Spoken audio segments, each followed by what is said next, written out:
Hey loves, so as you know, I'm getting ready for the second in the series of Grace Walker. The Unburdening Lover is what we're moving towards this weekend. You're welcome to join. All the details will be below.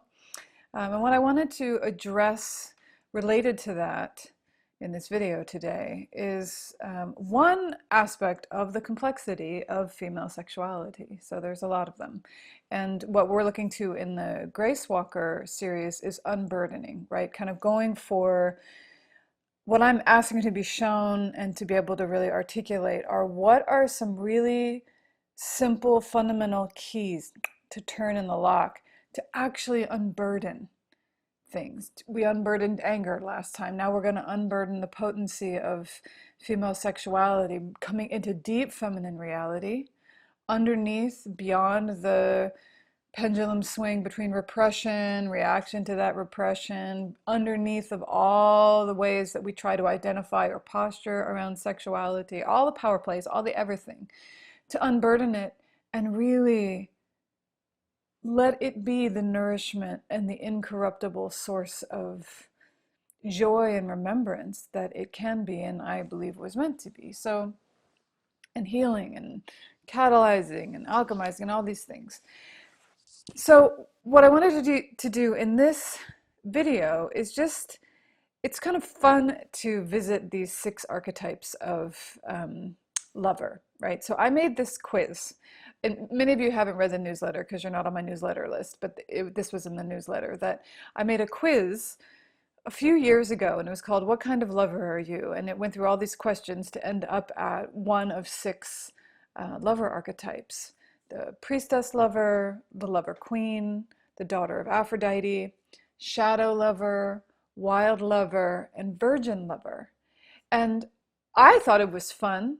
It was also apparently really accurate and really valuable and validating for a lot of women. So what I thought I would do with you today is just share those again with you. The quiz has been down for a while. I took it off offline. I am actually going to take all of these write-ups, so each one of them has a write-up, like a much more in-depth write-up about them, and I'm going to include those in this class on Sunday. But I wanted to give you just kind of a window into each one of them, a little, I'm going to read a little overview of them and let you feel into which one just kind of you're like, oh yeah, and you see yourself in that. And to notice that likely at least 2 or more of them are going to feel resonant. You're going to find a meeting there and a recognition there. And you know, one of the things that we work with, I believe, as deep feminine, sexual, potent creatures is the really having to come to peace with the full range of everything that we are, that you can be a virgin lover and a priestess lover and a daughter of Aphrodite all at the same time, right? And that there's, even in the same moment, in the same lifetime, that a lot of what we're asked to do, especially if we really want to unburden our sexuality from all the conditioning, all the impacts, all the everything, all the media, we really have to not only kind of peel back a lot of things, but also widen and deepen in understanding what we really are, what moves through us, what the gifts and the shadows of those things are, and just the full breadth of all of that. So I'm going to read these, and you can just, my invitation to you is just to kind of sit back, listen, and notice what you feel or what kind of lights up in this. So these are all the overviews I'm sharing from each one of the larger write-ups. So priestess lover. Unsurprisingly, most of the women who took this quiz got priestess lover in the end. We'll see how you feel about it. The priestess lover touches the sacred in lovemaking. As a priestess lover, lovemaking is a form of worship, even in its most explicitly erotic expressions. You have often touched states of ecstasy, soulmate connections, you may even say experiences of God. You have often been absolutely devastated by the breaking apart or ending of these experiences. Your highest states of lovemaking are extraordinary and very much outside of the narrow definitions of what sex is. You often experience that a presence much bigger than you or your lover is present.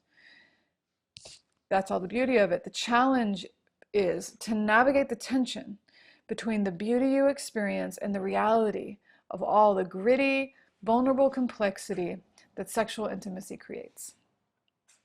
So your ability to see the soul or the highest in your lover and the flawed reality of who your lover really is, navigating the tension between those two things. Priestess lovers often find themselves devastated and lost when they realize the lover they've been exalting and serving for so long is not at all who they perceived them to be. So priestess lover, right, all the things. What I, as that's the one that actually most that I relate to the most and the most consistently. And what I would say the vulnerability of priestess lover is magical thinking, right? So the gift is all of what I just said. The ability to touch the depths, to really open to the soul making and the love making of sexuality. But what we often tend to do then is overlay a lot of what we're touching onto whoever's in front of us or onto the relationship, and kind of miss or override signals that actually this relationship, this person, we ourselves are not yet ready to fully contain what we can see, fully contain and embody what is actually possible. And that can lead us down some pretty difficult roads. So that is priestess lover. Lover queen. The lover queen carries herself with dignity and places a high value on honor. As a lover queen, who you choose to share your sexuality with very much depends on whether their values align with yours, whether or not you respect who they are in the world, and if you feel cherished by them. You sure do love chivalry in all of its forms. Disrespect, indifference, and failure to uphold your values are absolute deal breakers. You embody and strive for empowerment as a woman and as a sexual being, and much of that empowerment has been hard won. The challenge for the lover queen is twofold. Lover queens out of balance will either criticize, kind of get up above and start looking down upon their lovers, or push love away because nothing is ever quite good enough. Or they will overextend themselves, making up for what a partner lacks in empowerment with their own personal power, emotional maturity, and even money. So, lover queen, how's that feel? You can roll that around in your being and just see how that feels. There's like it said, a high value on honor, nobility, right? And that is usually a hard one. The reality of the lover queen is she's not a princess, right? We're not talking about, well, maybe in an imbalanced state she is, right? When we kind of get to that place where we're feeling entitled, we're feeling critical, we are pushing love away because the standards we're holding it to are ridiculous. We've forgotten that we're just also both human beings becoming more human all the time. So there are challenges in lover queens as well as beauties, right? Let's do the daughter of Aphrodite. So daughter of Aphrodite. As a daughter of Aphrodite, one of the gifts you bring to sexual relationships and all of life is sensuality and abandon. Pleasure is not a luxury. It's lifeblood for you. You love to experience pleasure and to give it, to experience it and to give it. You tend to fall in love quickly and to naturally adore your lovers. You're a garden of delight and you love to love. The trick is to choose wisely. Your nature is to adore and to bring pleasure, but when you turn your gift for adoration towards partners who are not worthy of it, it can lead you into heartbreak and devastation. Right? So daughters of Aphrodite, they're daughters of Aphrodite. They serve love, they serve the sensual, they serve the garden, and they are that, right? And it is, and the trick with the daughter of Aphrodite is that not only do you want to be kind of need to be seen for what that you are that and need to have that valued, but you also really need to express that. I relate to this one too a lot, where there is a need to actually to adore. There is a need to give pleasure, not just to receive it. That the sacred exchange of all of that is lifeblood, right? The trick that I've seen, or the kind of growth curve for a lot of daughters of Aphrodite, is that we won't there that's a real it's a real vulnerable place to have the sacred need to be seen in a way of like really being understood for the value of what you're bringing, and not to have that cheapened, and not to have that just walked away from, right? And so daughters of Aphrodite can easily fall in love and just pour out everything, and meanwhile they're not listening to maybe what the person in front of them is saying, like, I'm not ready for this, or I do not want what you want, or all of these things, right? Or they can be vulnerable to, what I've seen in daughters of Aphrodite is, it's like, for me, a lot of times they're not valued as deeply as they ought to be for what they're holding, right? Because they're holding all of these kind of sacraments and rituals and beauties of the body, right? And that really deserves a kind of reverence and respect, and even a protection. Daughters of Aphrodite can be really full. They can be a cornucopia. They're very verdant beings, and that can also mask a certain amount of vulnerability, right? That's what it requires to pour forth like that. So, daughter of Aphrodite, how does that feel? Here's another one, and this is a really good one: the virgin lover. The virgin lover is often misunderstood, especially by herself. As a virgin lover, your erotic nature is often expressed in ways that are not explicitly sexual. You have a refined sense of pleasure and connection, and you neither need nor always desire sex. You thrive on beauty, purity, and the eroticism of connections that are soul to soul, mind to mind, heart to heart, not just body to body. There's a refinement in virgin lovers, right? A purity, a refinement, a delicacy, right? The challenge for the virgin lover is to honor that the erotic is not at all only explicitly sexual, at all. The erotic is what opens you, what you love, what brings you into authentic connection with a lover. Why I think this is a really important one is that many of us either have an aspect of this in our being, or we go through phases where we're the virgin lover. And there can be this, there are two things that can happen there, right? One is that we can start to misunderstand who we are, or what kind of archetype we're in, and all of a sudden lament that we're not sexual or that we're not erotic. But what is actually happening is that there is a refinement and a delicacy and an exquisiteness coming into the erotic for us. Virgin lovers they hold something really amazing, right? And they're very intact, right? The virginal is one unto herself. This is a state, the virgin lover is a archetype we want to go into often in our lives, to repair, to restore, to come home fully to ourselves, to come fully into wholeness, just one unto ourselfness. What can happen for virgin lovers is that they identify as not being erotic or not sexual, and then they fail to nourish what is erotic.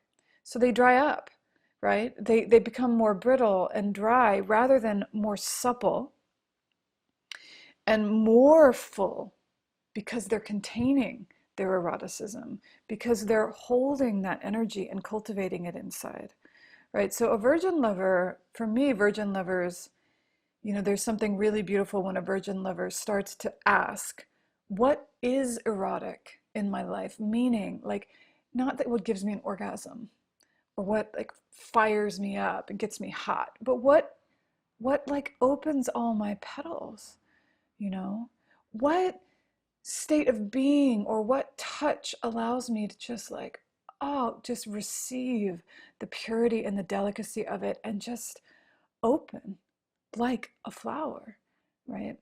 So there's a lot for a virgin lover, I think, to explore in terms of the fullness of her eroticism. And if she does engage in a sexual connection, she's bringing all that with her, which is amazing. That's virgin lover. The shadow lover. So the shadow lover is a powerful being, comfortable in the chaos, conflict, passion, and dynamism of transformative sexual relationships, right? This is alchemy now, right? Shadow lovers work in the realm of alchemy. As a shadow lover, you often find yourself in relationships that are passionate but turbulent. So they have fire, they have heat, transformative potential. You may have experienced one or more relationships that were marred by emotional abuse, addiction, and power struggles because you're working in the shadow, right? You grow through relationship and you expect your partners to do the same. In fact, it's kind of a non-negotiable. It's part of your nature to alchemize and to gravitate towards that. You thrive on excitement, emotional fire, and deep feeling.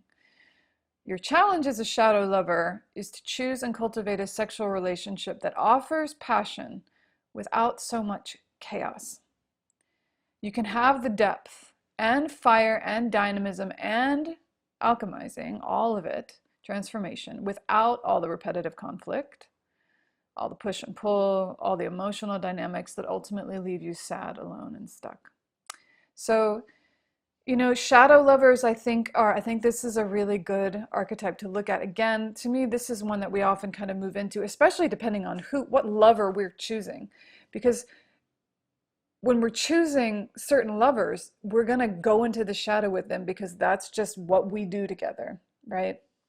I mean, it's interesting because depending on the lover that's in front of you, you may find yourself in all sorts of different, you know, any of these different archetypes because of what your connection and what that particular alchemy is eliciting. However, shadow lovers, you know, what's the danger with shadow lovers, obviously, is that because there's such a draw and actually a gift towards working with the shadow, we can, I lived in that place in a certain way for a while. I don't do it anymore by choice because there's a cost. There is often a cost to being a shadow lover. So if you're going to be a shadow lover, or you tend to do that, or you're going to alchemize shadow and pain and the immaturities and the growth edges of both of you, you just want to make sure there's a container, right?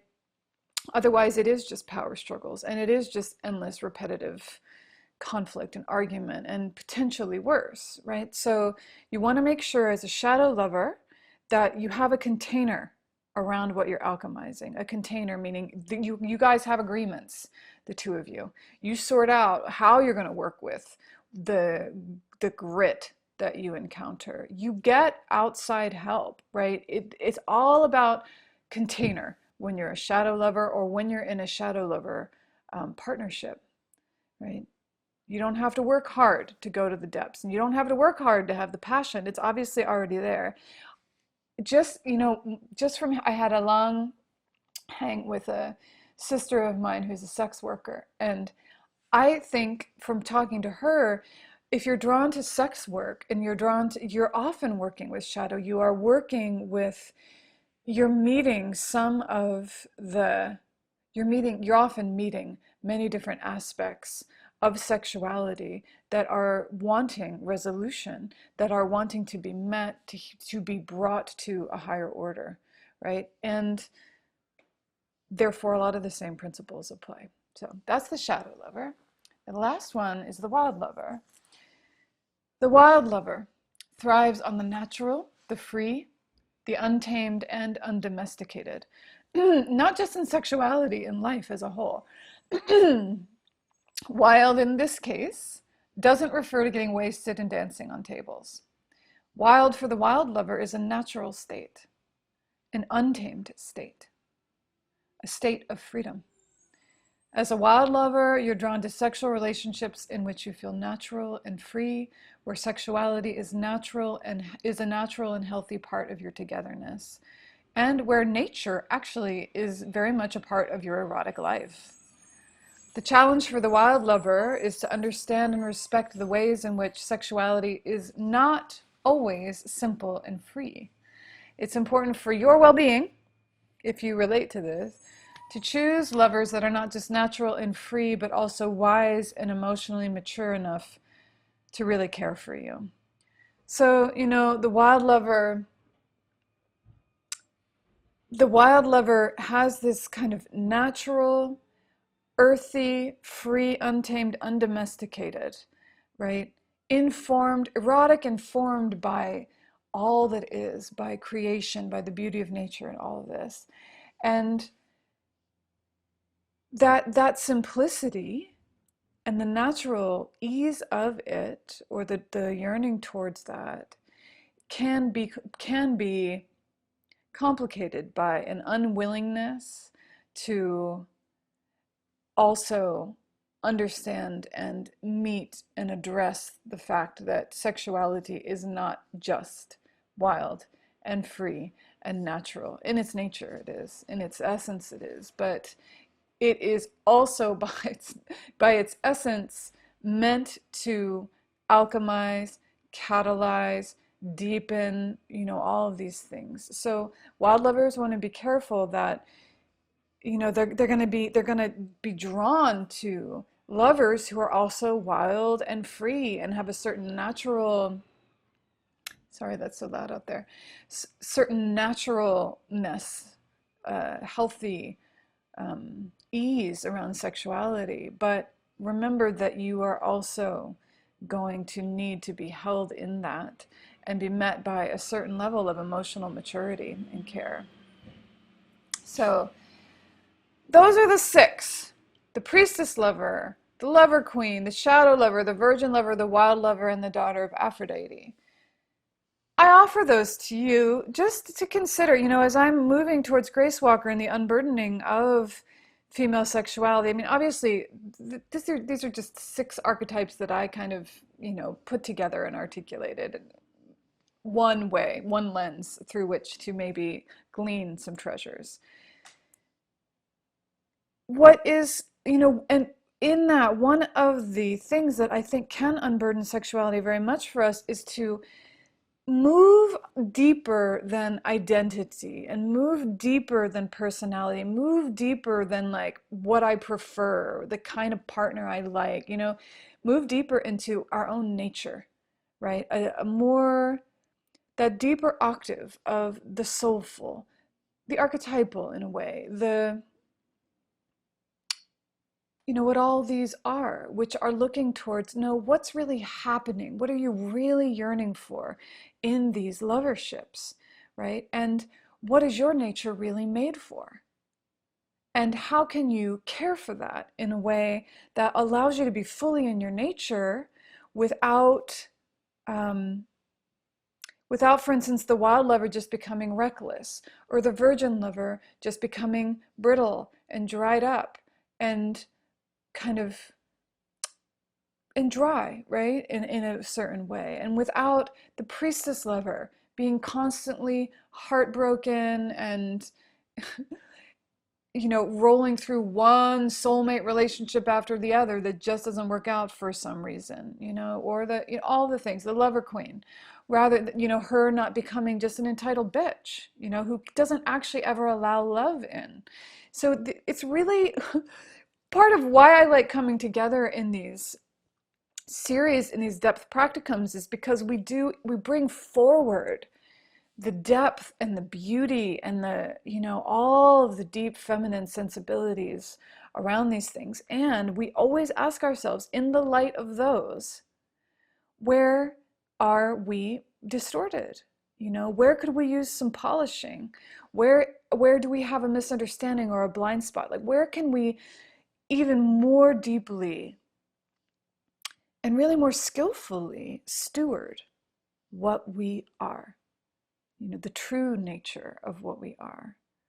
And we do that in togetherness, partly because there's validation in togetherness.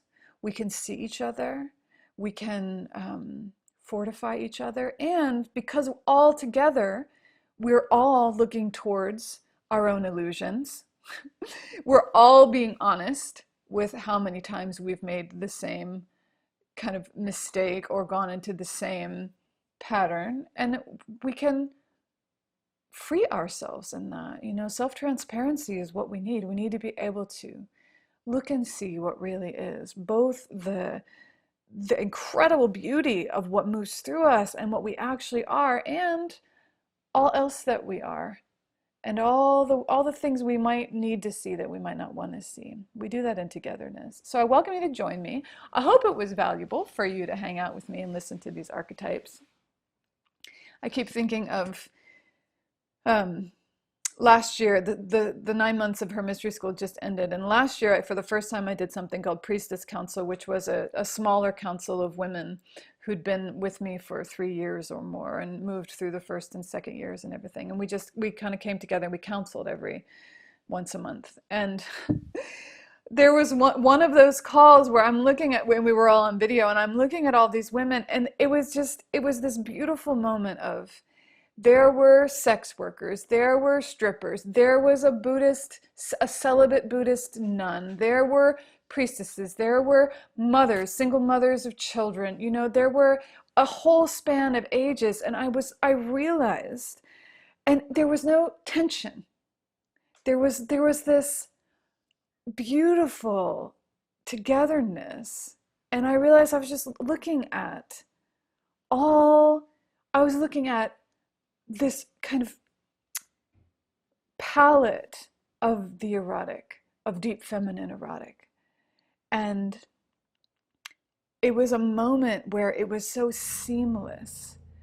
And in my own being, I had this deep appreciation for what was in front of me. And I knew that all the women were having deep appreciation for each other in the very different aspects and expressions of deep feminine sexuality and feminine female potency that they were each holding. So I just offer that to you, that no matter where you are, really no matter where you are on the spectrum, you're somewhere on the spectrum of, or the continuum of the erotic. And inside of that is lifeblood for you. Inside of that is what's going to keep you supple in the face of life's bitter challenges, right? And heartbreaks and all the things. Why we cultivate the erotic is not just because it's hot. We cultivate the erotic because we want to be supple, burdened, resourced, right? Women with access to a deeply tended inner spring that is our own. Regardless of what's happening, regardless of what lover is in front of us or not, regardless of what archetypes we move through and all the things. Anyway, there we go. This is the video for today. Enjoy, well, however much you enjoy my backdrop, I'm getting ready to head out on the road. So we're gonna be changing it up. This is the last time I'll record here, and then gonna be in the van for a while, and I'll be talking to you from the road. So lots of love. Join me on Sunday if you want to, and you can see all the information either I'll put the link in the YouTube thing, and there's also the information will be in the newsletter. And in the meantime, I hope you got some gems from this and you let them turn over in your being and return you even just a little bit more to home, to who you really are. Blessed be.